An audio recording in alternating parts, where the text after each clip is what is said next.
కవితను సిబిఐ కూడా అరెస్ట్ చేసిందట అక్కడికి. జైలకే ఈ ఆఫర్ కూడా ఎవరికి ఉండదు. ఎందుకంటే జైలకే గతంలో కూడా సిబిఐ ఈడాబే అన్నాడు కదా, వాళ్ళు బే అనేదే పట్టుకున్నట్టు ఈ మమ్మల్ని అంటాడరా అన్నట్టుగా అలా బిడ్డని ఈడోడు అరెస్ట్ చేసుకపోయి లోపలైతే ఎవరికి మీరైతే మరి మేడు పోవాలరా, మా సంస్థకు చెడ పేరు రాదా అని అయితే వాళ్ళు కూడా దిగి సిబిఐ కూడా పట్టుకొని పోయి అరెస్ట్ చేసి లోపడేసారు.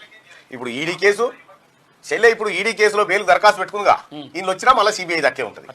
మళ్ళీ సిబిఐ కస్టడీ, మళ్ళీ సిబిఐ వ్యవహారం, CBI charge sheet, CBI counter, మన్ను మశానం ఇది అయ్యే వరకల్లా ఇతరక్క జల్లెన్లు పండుగ అయిపోతుంది. కానీ ఎలక్షన్ ఏదాకా ఎట్టి పరిస్థితులు రానిస్తట్లేరు. ఈ ఎలక్షన్ కాదే అన్న, వచ్చే ఎలక్షన్ ఈ ఎలక్షన్ కాదు, ఈ తెలంగాణ 2024 డిసెంబర్ దాకా కూడా నాకు డౌటే, గ్యారంటీ లేదు. ఎందుకంటే ఇప్పుడు వర్షాల ఏం చేస్తారంటే ఇట్లా అని రాయి సుడతారు, కానీ రాయితో పాటు వర్షాలు కూడా తీసుకొని పోయింది.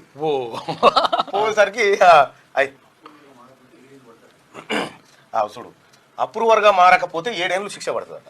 మరి ఇక ఈడీ సిబిఐ వలలో చిక్కడం అంటే తప్పును ఒప్పుకోవాలి, ఇంకేం చేసేది ఏం లేదు. ఇక అది వాజివే అది.